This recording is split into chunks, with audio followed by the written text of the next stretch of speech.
अस्सलाम वालेकुम नाज़रीन कराम, मैं हूं आपका होस्ट अयाज अहमद। नाज़रीन कराम, आज पाकिस्तान की सुप्रीम कोर्ट में इंतहाई अहम तरीन डेवलपमेंट हुई है। पूरे पाकिस्तान की नजरें आज सुप्रीम कोर्ट पे थी, क्योंकि लतीफ खोसा और एतजाज अहसन ने सुप्रीम कोर्ट के अंदर दरखास्त दी थी कि किसी भी पाकिस्तानी सिविलियन का जो ट्रायल है वो आर्मी कोर्ट के अंदर नहीं हो सकता। उसके हवाले से आज समाअत हुई है। एक जज साहब जिनका नाम है जस्टिस काजी फाइज ईसा और तारिक मसूद, उन दोनों ने जब समाअत शुरू हुई तो वो उठकर चले गए। उन्होंने कहा जी हमने इस बेंच के अंदर नहीं बैठना, बेंच टूट गया।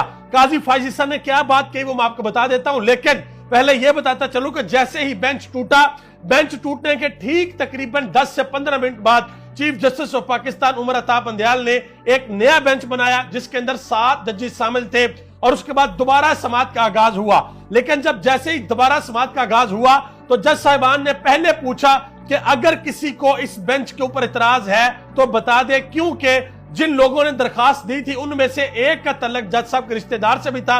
तो सब ने कहा कि हमें किसी बात का कोई इतराज नहीं है। अब मैं आपको बताता हूं कि वो क्या वजह थी कि जिस वजह से जस्टिस काजी फाइज ईसा ने बेंच से उठकर चले गए। उन्होंने कहा जी मैंने इस केस को नहीं सुनना और मैं इस बेंच को बेंच नहीं मानता। उन्होंने कहा मैं उस वक्त तक किसी बेंच का हिस्सा नहीं बन सकता। सिर्फ ये बेंच नहीं, किसी भी बेंच। उन्होंने कहा जी किसी भी बेंच, यानी कि अगले दिनों में भी अगर सुप्रीम कोर्ट के अंदर कोई केस आता है तो मैं किसी बेंच का हिस्सा नहीं बन सकता जब तक practice and procedural bill case का फैसला नहीं होता। मैं इस बेंच से उठ रहा हूं, माजरत चाहता हूं कि जजेस को जहमत दी। अब मैं आपको बता देता हूं कि प्रैक्टिस एंड प्रोसीजर जो बिल है वो क्या है। ये एक बिल हुकूमत ने पास किया था। वो बिल ये था कि जब भी सुप्रीम कोर्ट कोई 100 मोटो लेगी तो चीफ जस्टिस अकेला 100 मोटो नहीं ले सकता, बल्कि 3 जजेस की कमेटी बनेगी। वो 3 जजेस की कमेटी ये फैसला करेगी कि क्या किसी बात के ऊपर 100 मोटो एक्शन लेना चाहिए या नहीं लेना चाहिए। तो इस केस का फैसला अभी तक चीफ जस्टिस ने नहीं दिया हुआ। तो काजी फाइज ईसा ने कहा है कि जब तक चीफ जस्टिस इस केस का फैसला नहीं करते मैं किसी बेंच में नहीं बैठूंगा। एतजाज अहसन और लतीफ खोसा ने रिक्वेस्ट की कि आप बैठे, लेकिन वो नहीं बैठे। और दूसरी तरफ आज उन लोगों को जवाब मिल गया जो ये कहते थे जी जस्टिस काजी फाइज ईसा को बेंच के अंदर क्यों नहीं बैठाते, उनको क्यों नहीं शामिल करते। तो उनको भी आज शामिल कर दिया। फुल कोर्ट की इस्तदा एतजाज अहसन ने बात करते हुए कहा कि ये बार बार कहते हैं जी फुल कोर्ट बनाओ, फुल कोर्ट बनाओ। तो हमने तो फुल कोर्ट की इस्तदा की थी, लेकिन सुप्रीम कोर्ट ने 9 जजेस पर मुश्तमिल बेंच बनाया। और आज बड़ी अहम समाअत हुई है।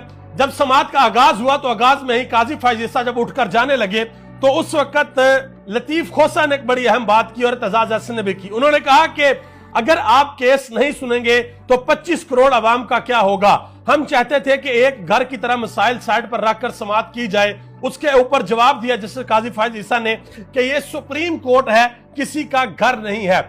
जस्टिस मंसूर अली शाह ने कहा कि अगर किसी को बेंच पर एतराज है तो पहले बता दें, क्योंकि जस्टिस जवाद एस ख्वाजा जो है वो जस्टिस मंसूर अली शाह के रिश्तेदार हैं। तो उन्होंने दरखास्त दी हुई थी तो मंसूर अली शाह ने कहा कि पहले बता दो, कल को ये रोला डाल दें, देखें जी एक जज तो रिश्तेदार था, इस वजह से फैसला आ गया। तो सब ने कहा कि जी हमें किसी किस्म का कोई एतराज नहीं है। एतजाज अहसन ने कहा, अटॉर्नी जनरल ने कहा हमें किसी किस्म का कोई एतराज नहीं है। फिर समाअत का आगाज हुआ तो लतीफ खोसा ने कहा कि लाहौर में जिना हाउस के बारे में कभी नहीं सुना, उस घर को कोर कमांडर हाउस कहें तो बेहतर होगा।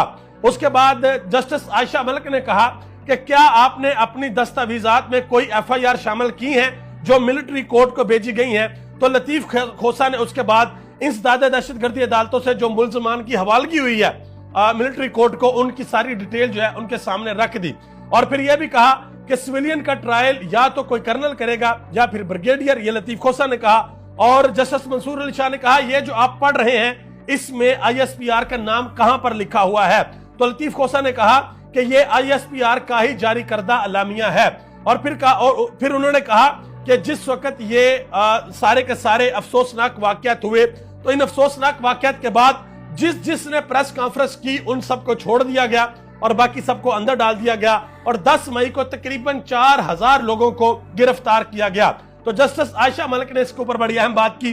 उन्होंने कहा कि फौजी अदालतों में सिविलियन की हवालगी नहीं हो सकती, इसके ऊपर पहले ही एक सुप्रीम कोर्ट का फैसला मौजूद है। उसके बाद एक अहम बात यह हुई, चीफ जस्टिस ने कहा कि जितने लोगों को गिरफ्तार किया हुआ है, जितनी खवातीन को गिरफ्तार किया हुआ है, बच्चे गिरफ्तार हैं, उन सब का जो रिकॉर्ड है वो सुप्रीम कोर्ट के अंदर पेश किया जाए। چیف جسٹس نے کہا کہ یہ عوام کی آزادی کا سوال ہے اور عوام اس وقت ٹروما کے اندر ہے، صدمے کے اندر عوام، تو ہم جو ہے دیکھیں گے کہ اس کے اوپر ہم نے کیا کہنا ہے۔ لطیف کھوسہ نے استدعا کی کہ آپ اس کے اوپر حکم امتناع جاری کریں، تو چیف جسٹس نے کہا کہ حکم امتناع ہر چیز کا سلوشن نہیں ہوتا، آپ دیکھیں کہ ہم اس کے اوپر کیا کرتے ہیں۔ آگے آ جائے جی، ایک اور اہم خبر ہے، وہ خبر یہ ہے کہ تحریک انصاف کے رہنما غلام سرور خان